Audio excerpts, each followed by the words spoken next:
Good afternoon. Hello. We'll begin with a question from Scott Isaacs, the news director at NBC 10. With the casinos and sportsbook closed and tax day pushback, just how bad a hit is it to state revenues? What options are you considering if social distancing keeps the casinos from reaching normal business levels for a significant period of time? Yeah, it's a great question. So a few answers. We don't really know. The answer is bad. Like, to be very clear, our state, every state, I'm talking to governors every day, our revenues have absolutely fallen off a cliff. It isn't just the casino, although that's our third biggest source of revenue. It's, as you say, pushing back taxes. Many people are out of work. Generally, the economy is softer. That's much softer. So we don't yet have a great estimate on how bad it will be. Obviously, we will know a lot more as the weeks go by, when we can take an assessment of the revenue. But to be clear, I'm not going to sugarcoat it. It is going to be very difficult. I have been in touch with Governor Sisolak in Nevada, where there's Las Vegas, obviously, trying to get good ideas around creative ideas for reopening casinos at the appropriate time, in the appropriate way. We've asked the folks at Twin River to, start preparing their plans, but we can't do anything that's unsafe. I will say this: we have received, thankfully, and again, big thank you to our federal delegation, the stimulus from the federal government. We don't yet know precisely the rules around how that can be spent. We are hopeful that the Treasury Secretary is going to be putting out guidance this week, next week. When we get that guidance, we'll know much more around how much of that can be used to help with our state budget. And I also know that our federal delegation in Congress is working on another stimulus package for states and localities. So, long-winded way of saying, in about a month, I think we'll know quite a bit more about our situation fiscally. But it's important for people to know it's going to be a difficult task, to be sure, in order to balance our budget.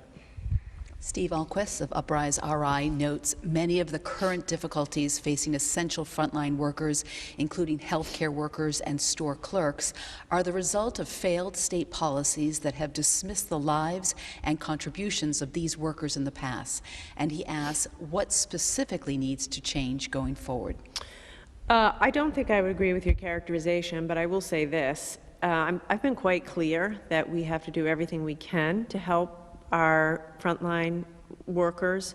We are working on how to get them more personal protective equipment, how to enhance their wages, making sure that there are appropriate benefits in the meantime, fighting hard to get additional SNAP benefits, which I was able to announce a couple of days ago. So, there is much more to do. We have to continue to lift wages. And frankly, we have to continue to increase education levels. One of the most heartbreaking things about this crisis is that if you look at who is hardest hit in the economy, it's folks who are lowest skilled, lowest paid. And so we're going to get them through it now, through protecting them and increasing their wages and giving appropriate sick leave and sick time and paid leave. But the real thing we need to do is to upskill folks so they can make a decent living with decent benefits and a decent job. And that's something that we have to keep. This crisis has laid that bare for us, and we have to recommit ourselves to that mission. Brian Crandall from Channel 10 News asks, what do you say to older Rhode Islanders who believe they're in good shape and don't want to be bound by new restrictions from when businesses, organizations, churches begin to reopen? So it's a great question, which is why I started to bring it up today. And I referenced my brother and sister who were both, full-time working and over 60. We're going to roll out new rules. There are going to be new rules designed to keep everybody safe and healthy. Employers are probably going to have their own rules for how they deal with their workforces. And we're just going to do what we've done from the beginning, put out the facts and the data. There's not going to be anything unnecessarily severe. There isn't going to be anything that'll, I think will make lives difficult for people. But the brutal reality is that when we start to reopen the economy, you're going to see a lot more cases. It's going to be hard to prevent that. And we also know the brutal reality is people who are older, the older you are, the worse it is. If you have an underlying health condition, the worse it is. So it's just the right thing to do to put out additional guidance based upon the level of health risk that different categories face. Matt Allen from WPRO Radio asks, yesterday you gave an outline of the type of things businesses should think about when planning for the reopening. Today I heard from some restaurant owners and salon owners who want to know when they will have hard guidelines to plan for. Do you have a timeline for when you will release these guidelines? We will have much more information next week, and then even more detailed information the week after that. So we're going to, I gave a bit this week, Monday or Tuesday, I plan to focus the entire session on exactly those questions, and then as we get more information and more detail, we will provide that. We're working on a website, so this will be all out and able to be clearly followed. What we're spending a lot of time on doing now is consulting with people who are in business. So consulting with the manufacturers and Manufacturers Association, consulting with Hospitality Association, consulting with hairdressers, consulting with public health experts to try to get the best information that we can. So starting next week, we're going to start to roll out a lot more information so you can get to work and start your planning. Tara Granahan, also of WPRO Radio, says, Dr. Pablo Rodriguez has said everyone is freaking out in the Latino communities over the COVID-19 spread. Will you call on Mayor Elorza and all Spanish radio stations to get more involved? Absolutely. And, Pablo, you're in good touch with my office and me, so if you have specific ideas, I'm always welcome to do that. I would say this. As I've said from the beginning, facts over frenzy. I understand why you might be freaking out, but through freaking out, panicking is never helpful. What we need to do is stay as calm as we can, work as hard as we can. We're going to put more testing sites in urban neighborhoods and Latino communities. I really need your help in the community to enforce and reinforce the importance of social distancing, stay at home, being careful for communal living, and we're just going to, arm ourselves with facts, and we're going to up our response. And I will absolutely call Mayor Elorza, and I will absolutely call on Latino Radio to do more.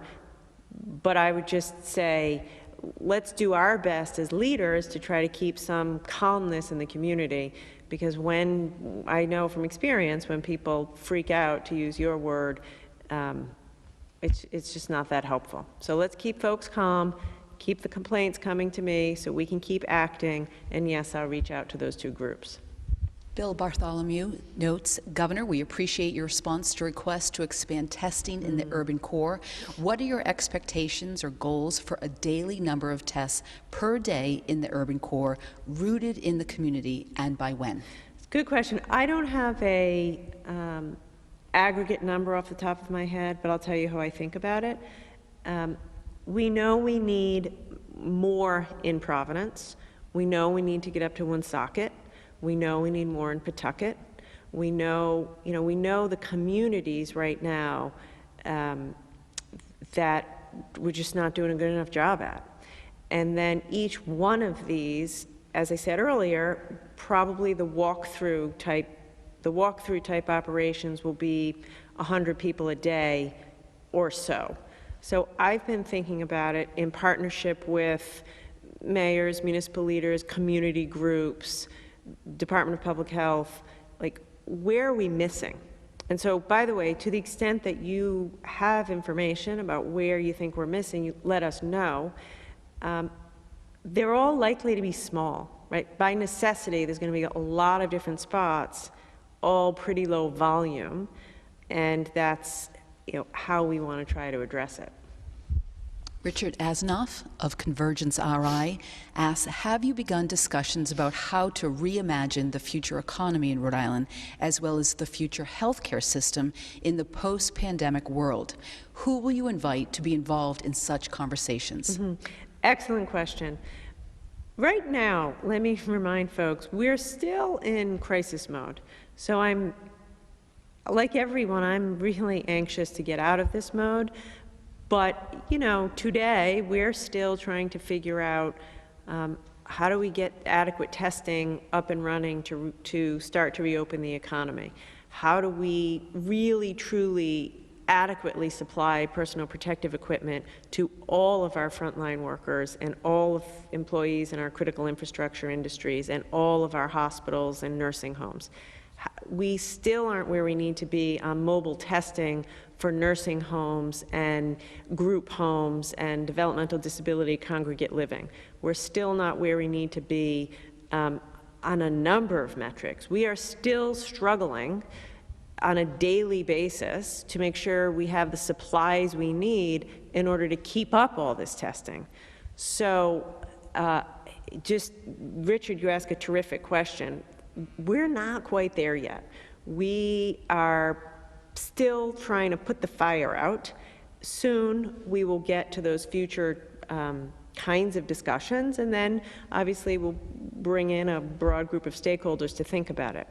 I will say this. If you look at our healthcare system, and I mean America, not just Rhode Island, we are very, very dependent on institutional settings. And I think we've all learned a lesson about the potential risks of that. And certainly we're seeing that most prominently in nursing homes. So, at a high level, I do think we have to ask ourselves, how do we make the system of community supports more resilient? Because there are risks associated with having so many people in the same kind of congregate setting. But at the moment, that isn't really what I wake up in the middle of the night worried about. I worry about, do they have the PPE in nursing homes? Can we separate folks appropriately? Can we test everybody? Can we do mobile testing?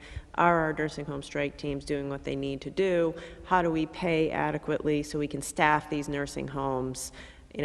We're still in the thick of it, and we will be for a bit. Next question is for Dr. Alexander-Scott from Tim White of WPRI Channel 12. Is the state tracking those who were diagnosed with COVID-19 and got better for their value as an immune in the workforce or possible blood use? We definitely have access to the patients who are COVID-19 positive, and we are absolutely exploring what can we learn from those who have had COVID-19 in their ability to help others.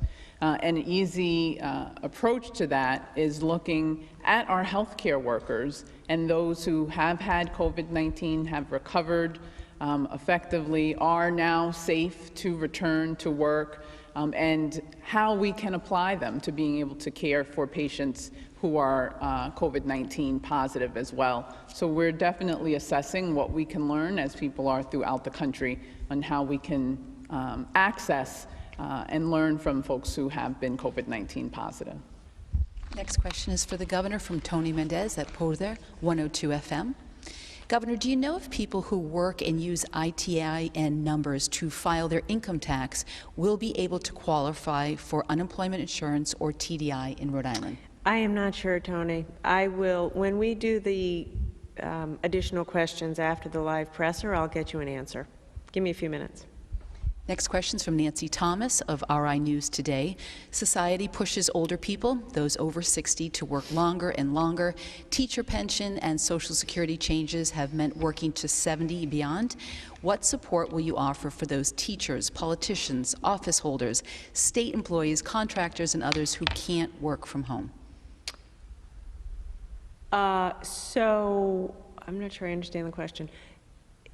Many of them will have to go to work, but just under a different set of conditions. So as I was saying earlier, I would urge all employers, and we'll do this at the state too, to think about what are the changes we're going to make at our workplace in order to keep folks safe who come to work who are in their 60s.